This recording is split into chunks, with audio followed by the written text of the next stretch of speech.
Hello guys, welcome to my channel named Control Intelligence. In this video we are going to see what are conditional statements and more about if, elif and else statements. So let's continue.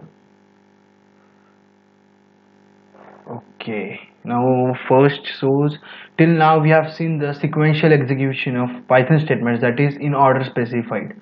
That is the statement number 1 will execute first, statement 2 will execute second, third, then fourth. Okay, but we need to skip some statements. That is, अगर मुझे ये statement अभी execute नहीं करनी है, statement skip करनी है, फिर नेक्स्ट स्टेटमेंट एग्जीक्यूट करनी है, or I want to execute directly the next statement by skipping middle. Okay, we can do that with the help of conditional statements.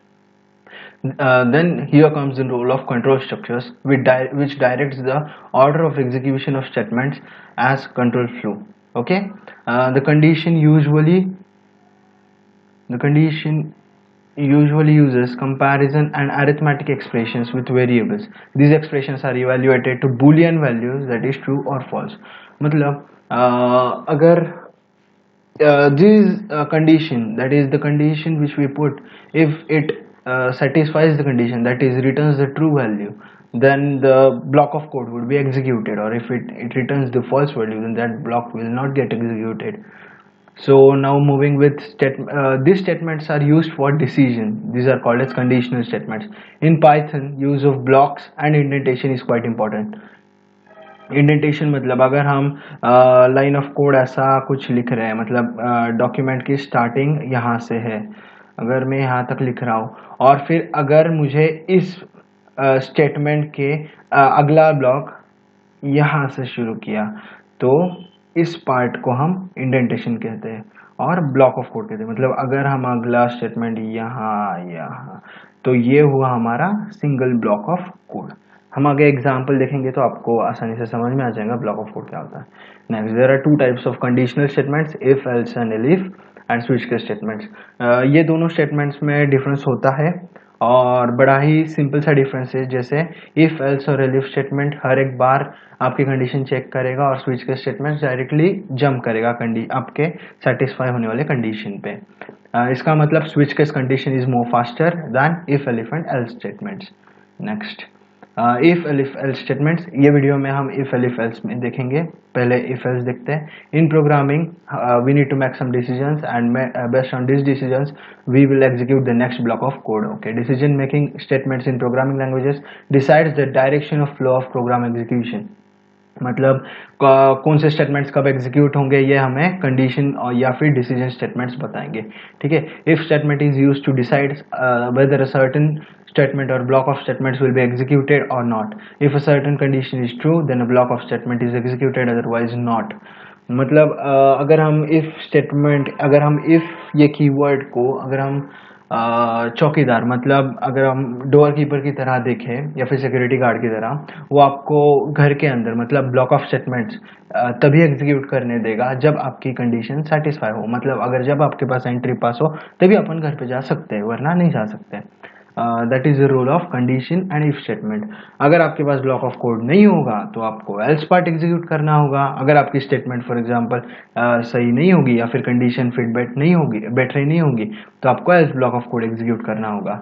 If syntax होगा if bracket में condition colon statement to execute if condition is true. Okay, and ये हमें bracket if bracket में अगर condition लिखी तो भी चलता और नहीं लिखा ब्रैकेट तो भी चलता. Next, else execute this block of code if condition is false. मतलब अगर इफ कंडीशन फॉल्स होगी तो ही हमारे ये ब्लॉक ऑफ कोड एग्जीक्यूट होगा.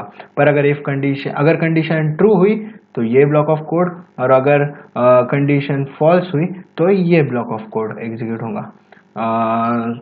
सो ये कंडीशन पे डिपेंड करता है कौन सा ब्लॉक ऑफ कोड एग्जीक्यूट होगा. Next, elif statement. Guys, elif statement मतलब ये इफ कंडीशन को ही एडिशनल स्टेटमेंट है. Okay, let's get back. This statement is same as if statement. It also has condition that needs to be followed to execute the block of code. मतलब अगर आपको elif के condition वाला block of code execute करना है तो आपको ये वाली कंडीशन सक्सेसफुल होनी चाहिए ये वाला ब्लॉक एग्जीक्यूट करने के लिए। अगर आपकी ये वाली कंडीशन सक्सेसफुल हुई तो आप ये वाला ब्लॉक एग्जीक्यूट करोगे, ठीक है। इसलिए हमें ये ध्यान रखना है कि ये कंडीशन सक्सेसफुल तो ये ब्लॉक, अगर ये कंडीशन सक्सेसफुल तो ये ब्लॉक, अगर दोनों कंडीशन फेल तो एल्स ब्लॉक। रिमेंबर दैट अगर ये दोनों कंडीशन फेल होती है तो ही एल्स ब्लॉक एग्जीक्यूट होता है। एलिफ स्टेटमेंट ये कभी भी इफ और एल्स के सिवा एग्जीक्यूट नहीं हो सकती। मतलब अगर हमें एलिफ ये स्टेटमेंट एलिफ ये ब्लॉक यूज करना है तो हमारे पास इफ और एल्स ब्लॉक होना कंपलसरी है। There can be many elif statements in the code. मतलब हमारा सिंटैक्स ऐसे भी होता है, if condition, elif condition, elif condition, elif condition, कितने भी हमारे पास एलिफ हो सकते हैं, पर इफ और एल्स एक ही होना चाहिए। इधर आप नेस्टेड इफ और एल्स यूज ना कर रहे हो। नेस्टेड इफ और एल्स की भी कंसेप्ट मैं आगे एक्सप्लेन कर दूंगा। नेस्टेड इफ और एल्स की कंसेप्ट थोड़ी सी डिफिकल्ट है, पहले आपको ये कंसेप्ट समझ में आ जानी चाहिए पूरी तरह से, इफ, एलिफ और एल्स। बाकी प्रोग्रामिंग लैंग्वेज में एलिफ ये कीवर्ड नहीं होता है। हमारी पाइथन ये ऐसी एक लैंग्वेज है जो एलिफ कीवर्ड यूज करती है और उसकी वजह से हमारी प्रोग्रामिंग बहुत आसान कर देती है। Next, explaining about flow chart. सबसे पहले स्टार्ट से प्रोग्राम कोड स्टार्ट होता है। उसके बाद में इफ कंडीशन, अगर डोर कीपर ने बोला आपके पास पास है तो आप ये वाला ब्लॉक एग्जीक्यूट कर पाओगे। मतलब अगर इफ कंडीशन ट्रू हुई तो ये वाला ब्लॉक, अगर फॉल्स हुई तो एलिफ कंडीशन, आप सेकंड गेट पे जाओगे, सेकंड गेट पे ये पास दिखाओगे, सेकंड गेट पे अगर ये पास वैलिड हुआ तो आप ये वाला ब्लॉक एग्जीक्यूट कर पाओगे। अगर तो भी सेकंड गेट पे भी आपका पास वैलिड नहीं हुआ, दैट इज अगर एलिफ कंडीशन 1 भी फॉल्स हुई तो आप चेक करोगे एलिफ कंडीशन 2 पे, मतलब गेट नंबर 3 पे जाओगे। गेट नंबर 3 पे अगर आपका पास एक्सेप्ट हुआ तो आप ये वाला ब्लॉक एग्जीक्यूट करोगे, that is if elif condition 2 true हुई तो आप ये वाला ब्लॉक एग्जीक्यूट कर पाओगे। और अगर फिर से फॉल्स होती है तो आपको कंपल्सरी एग्जिट गेट का पास मिल जाता है। मतलब एग्जिट गेट तो आपके लिए ओपन ही है, आप यहां से एग्जिट कर जाना। मतलब एल्स ब्लॉक हमेशा एग्जीक्यूट होगा अगर if condition, elif condition 1, elif condition 2 ये एग्जीक्यूट नहीं होते हैं तो हमारा एल्स कंडीशन एग्जीक्यूट होगा। मतलब कभी भी इफ कंडीशन, ये जो चारों ब्लॉक लिखे हैं इन चारों में से कौन सा भी एक ही ब्लॉक एग्जीक्यूट होगा। आप ये नहीं कह सकते कि मुझे एफ ब्लॉक भी रन कराना है, एलिफ ब्लॉक 1 भी रन कराना है, एलिफ ब्लॉक 2 भी या एल्स ब्लॉक भी। हमेशा ये चारों में से एक ही ब्लॉक एग्जीक्यूट होगा और फिर end of the statement. So let's move forward. Okay, let's move towards Python and code it. मैंने पहले ही आपके लिए कोड रेडी कर चुका हूँ, सो लेट्स गेट स्टार्टेड। सबसे पहले हम ये वाला कोड रन करते हैं, तो इसे अनकमेंट करता हूँ और ये वाले कोड को कमेंट कर दूंगा, ठीक है। चलो पहले हम to find the greatest number वाला कोड रन करते हैं। टू फाइंड द ग्रेटेस्ट और लार्जेस्ट नंबर ऑफ 3 नंबर्स, सबसे पहले हमने 3 नंबर्स का इनपुट लिया है। अगर आपको पता नहीं है कि यूजर से इनपुट कैसे लेते हैं तो आप मेरी पिछले वीडियोस चेक करना, पाइथन ट्यूटोरियल नाम से प्लेलिस्ट है, उसमें वीडियोस एक्सेस कर लेना। देन आपको दिखेगा यहाँ मैंने 3 नंबर्स इनपुट लिए हैं।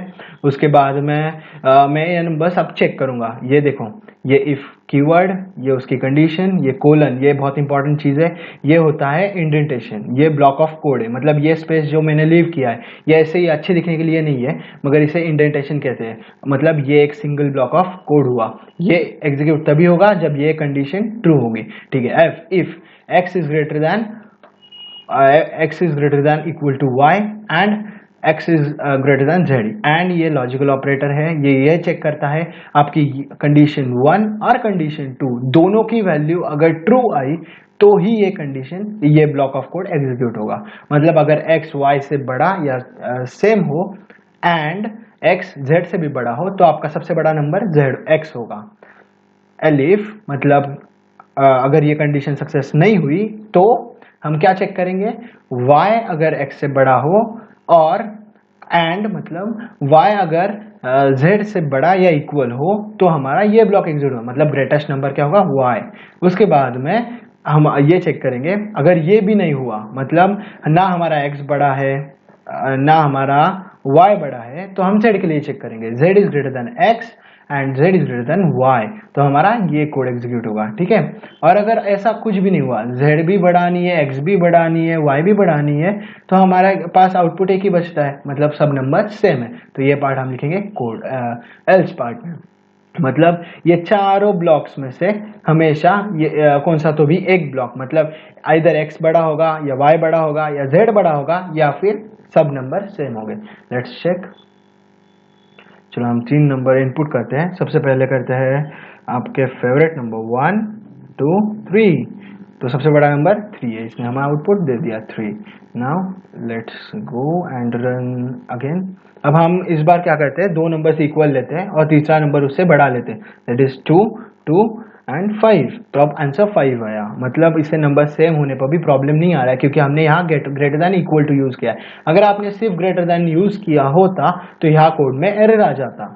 इसलिए आपको हमेशा ये याद रखना है, ग्रेटर 3 नंबर्स के केस में greater than equal to use करना अच्छी प्रैक्टिस है। ठीक है, now let's run it again. अभी पहला नंबर हम डालते हैं 4 4 और अब 2। अब बताओ आंसर तो 4 ही होना चाहिए, राइट? तो इसमें से कंडीशन अपनी कंडीशन एग्जीक्यूट हो जाएगी। Let's press enter 4। सो हमारा कोड यहाँ पे भी सही काम कर रहा है। आप चेक करते हैं अगर सब नंबर इक्वल होते हैं तो क्या होगा। अगर हमारे सब नंबर 7 7 7 हो तो ऑल नंबर्स आर इक्वल, ये भी आउटपुट हमें सही से शो कर रहा है गाइस। लेकिन आप यहाँ नोट करो, यहाँ बहुत ज़्यादा लाइन ऑफ कोड लिखना पड़ा हम ये एक लाइन ऑफ आउटपुट के लिए। तो हम अभी शॉर्ट हैंड टेक्निक सीखेंगे इफ एल्स की। ठीक है, अभी हम यहाँ से ये वाला कोड अनकमेंट करेंगे और इस वाले कोड को कमेंट कर देते हैं, क्योंकि अब हम कोड फाइंड करेंगे to find if a candidate can vote or not. ठीक है, तो पहले हमने इनपुट लिया, उसके बाद में हमने बी वेरिएबल लिया जो 18 माइनस ए करेगा। मतलब अगर आपका एज 18 से नीचे हो तो आपके कितने एज मतलब कितने साल बचे हैं वोट करने के लिए, ये चेक करने के लिए। ओके, हमने इसलिए बी वेरिएबल लिया है। अगर हम बी ना लेके यहाँ पे 18 माइनस बी भी लिखते तो भी कोई फर्क, 18 माइनस ए भी लिखते बी की जगह तो भी कोई फर्क नहीं पड़ता। पर हमने 18 माइनस ए लिया है बी वेरिएबल के लिए। ठीक है, नाउ अगर हम ट्रेडिशनल मेथड यूज करते तो if age is greater than 18 then you can vote. अगर आपका एज बड़ा नहीं हुआ तो वेट फॉर बी ईयर्स, मतलब अगर आपका एज 16 है तो वेट फॉर 2 ईयर्स आएगा, क्योंकि 18 माइनस 16 2, बी की वैल्यू 2 आ जाएगी और यहाँ 2 प्रिंट हो जाएगा। मगर ये सब की बजाय अगर हमने शॉर्ट हैंड मेथड ये यूज की तो ये शॉर्ट हैंड मेथड क्या बोलती, सबसे पहले आप वो स्टेटमेंट यूज करो जो ट्रू स्टेटमेंट हो। ट्रू स्टेटमेंट का मतलब इफ के कंडीशन फॉलो करने वाली स्टेटमेंट। मतलब यहाँ इफ की कंडीशन क्या है, एज इज ग्रेटर देन 18। ये कंडीशन अगर फॉलो हुई तो कौन सा ब्लॉक ऑफ कोड एग्जीक्यूट होना चाहिए, प्रिंट वोट वाला। तो पहले प्रिंट वोट वाला ब्लॉक लिखो, फिर इफ ये कीवर्ड लिखो यहाँ का, और फिर ये कंडीशन वैसे की वैसे लिख दो यहाँ पे। अब यहाँ पे कोलन देने की जरूरत नहीं है, बस स्पेस लिखो और एल्स ये कीवर्ड लिखो। मतलब अगर ये कंडीशन फॉल्स होती है तो क्या एग्जीक्यूट होना चाहिए, तो क्या एग्जीक्यूट होना चाहिए हमारा print wait for B years. तो यहाँ पे print wait for B years ये कोड है। ठीक है, अब हम यहाँ रन करेंगे। अब एज डालते हैं हम 23, तो भाई वोट करो। और अगर हम एज डालते हैं 14 और एंटर दबाते हैं तो 4 साल रुक के वोट करना पड़ेगा आपको। तो हमारा प्रोग्राम सही से एग्जीक्यूट हो रहा है। Thank you for watching video till the end. If you watch till and please like the video and stay tuned for next videos. हम आगे वीडियो बनाएंगे लूप्स पे, स्विच के स्टेटमेंट्स पे। तो please subscribe to my channel. अगर आपको video पसंद आया तो please hit the like button and thank you for watching the video.